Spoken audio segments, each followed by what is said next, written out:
So you're basically empowering them with the knowledge that they need to be able to deal with any situation, right? So you're never a bottleneck. And this is basically how you build an outstanding team, which is our next point. Once you define the org chart, once you define the positions, you have everyone that is currently there, everyone that you need, you explain what you need, when you need to hire them, and so on. Now you can start building up that team.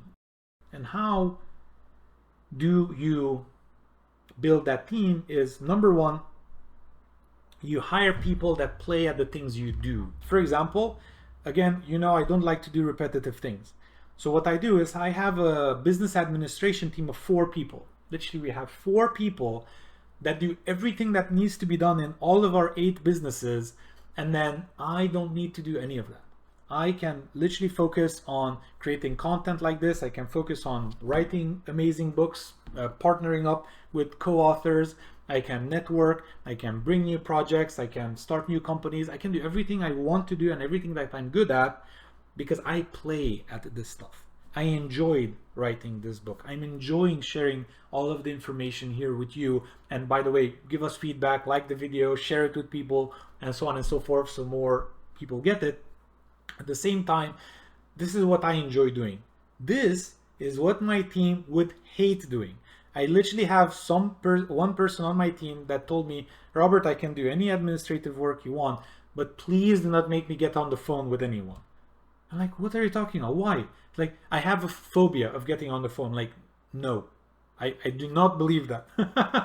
So we are literally going to have that we are inviting that person to join us in Europe, to stay with us a little bit and to play around with them, just to make some calls whilst we're there. We're going to help them, guide them, and so on. So at least they don't have a phobia. At least they grow as people. This is something we do, and this unites team members. However, they don't want to make calls.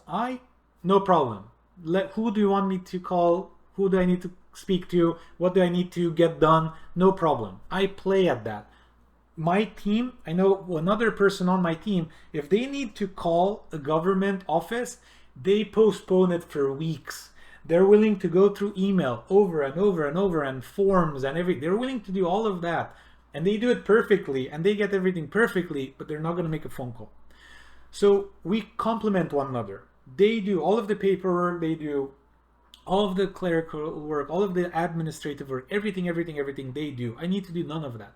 They play at that stuff. They love it, right? And this is the best example that I can give you, right, of find people that are complementing one another. Once you find people that complement one another, then you basically use the org chart as a roadmap.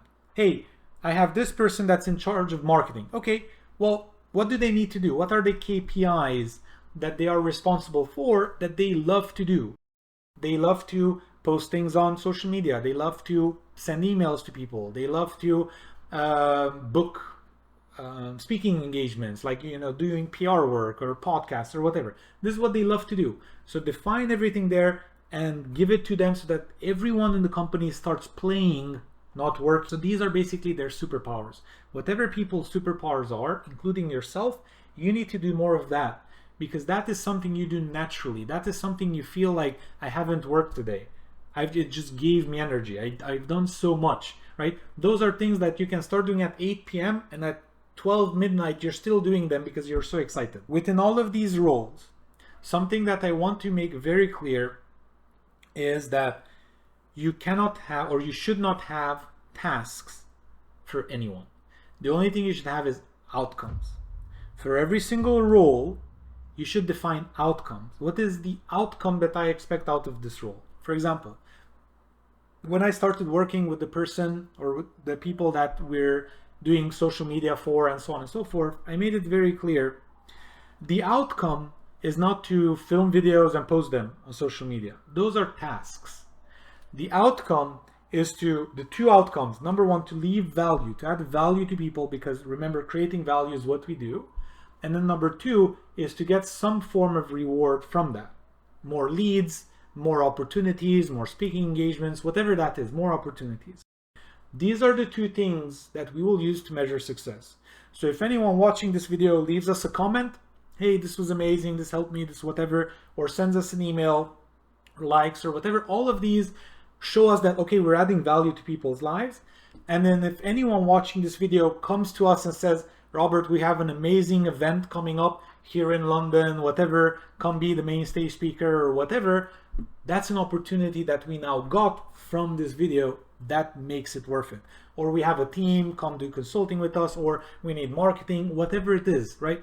All of these things, or book sales, even book sales, it doesn't matter, right? Anything that we can have, those are the outcomes that matter for us. So Aaron and I highly recommend that everyone on your team, you included, think in terms of outcomes. What is the outcome of this role? And so anyone that takes on that role needs to understand that I don't care when you work.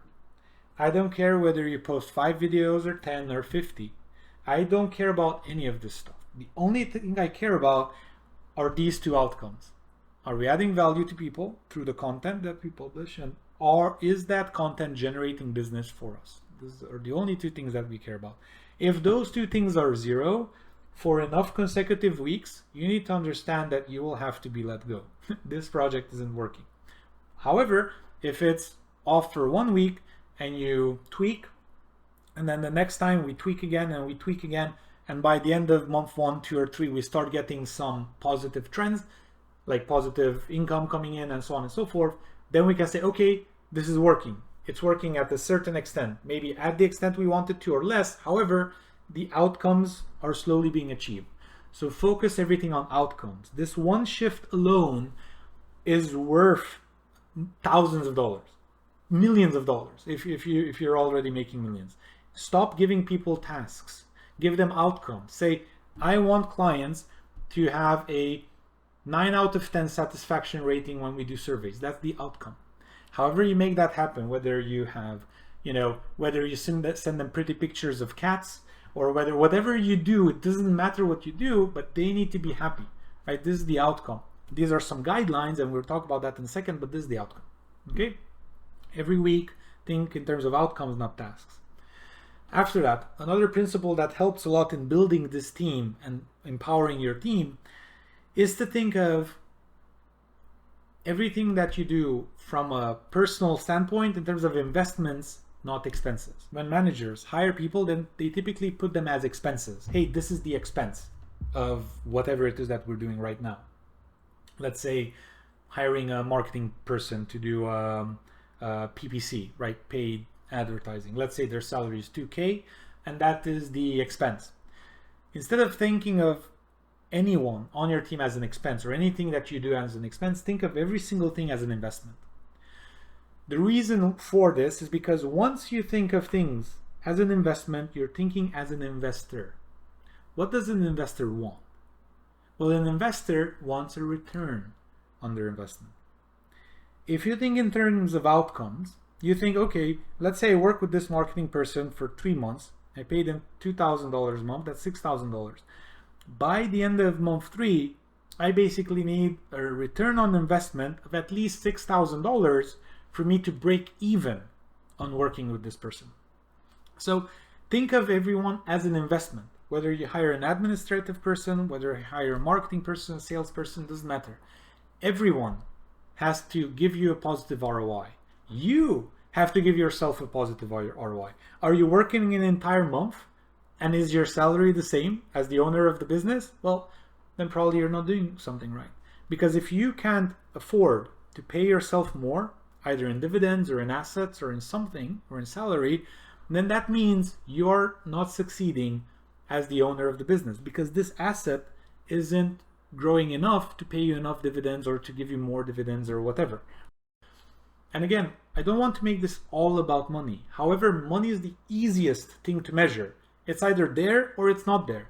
And as long as we're talking business, even if you're talking non-profit business organizations, because those still guide by the same principles, you still need donations, right? You still need money to make things work. You still need to pay volunteers. Even if they're volunteers, you need to give them food. You need to give them water. You need to give them, housing if you go somewhere. Whatever it is, right? You can't expect people to just exist. They need to eat. They need transportation. They need all of these things. And so again, whether you're a non-profit or a for-profit, money is very simple to measure. So if you're thinking of it in terms of investment, how investing my time, my resources, my HR into this is getting me a return. And if you think about every single person in your team as an investment pot, your entire philosophy will change. And so we don't agree, Aaron and I don't agree on treating our team like neither like family, like too close, too close, neither like slaves, like very far away and you're just here to do my bidding. No, neither side is good. Right in the middle. You treat them like professionals. You treat them like people you can, go out to beer with or whatever, or, to go on a vacation with. But when they come to you and they didn't hit their target and they're asking for slack, you're like, I'm not gonna give you slack. I'm sorry. It doesn't matter how good friends we are. I have a fiduciary responsibility towards this organization to make sure that this role in this org chart in this company succeeds. And if you cannot succeed at that, we will have to find someone else that can succeed at that. We will not be able to tolerate you failing, and this has nothing to do with you. I really much like you as a person. However, you cannot keep failing. If you failed now, you need to make up for that failure and then do better next time. And so again, not family, not slaves, but professional courtesy, professional expectation setting in everything. And that is what we feel makes business work in the best possible way. We talked about outcomes and we talked about treating people as investments. So this works in HR even from the point of recruitment. When you want to recruit someone, you want to hire for outcomes. Talk to people directly in their outcomes. Don't talk to people and tell them you're going to come here and post on social media and edit videos and do this and what. No. Say, if we go into this project together, if you join our team, you will be responsible for these two things. Do you understand these are the two main KPIs you're going to be measured on? Yes. Do you understand that then if these two KPIs are not hit, no other KPIs compensate or matter? So that is what we need to do. That is what we need to focus on in terms of hiring for outcomes. You define the outcomes that you need, and then from those outcomes, you can then go further and hire the best people for the roles that you need so that you guys together achieve the vision of the company at large. I know this stuff isn't simple. What I'm asking you to do is I'm asking you to think like a strategist, right? Be the strategist that the company needs you to be so that everyone can go in the right direction. As a strategist, you have an overarching view, and then we can move on to everything else in the business.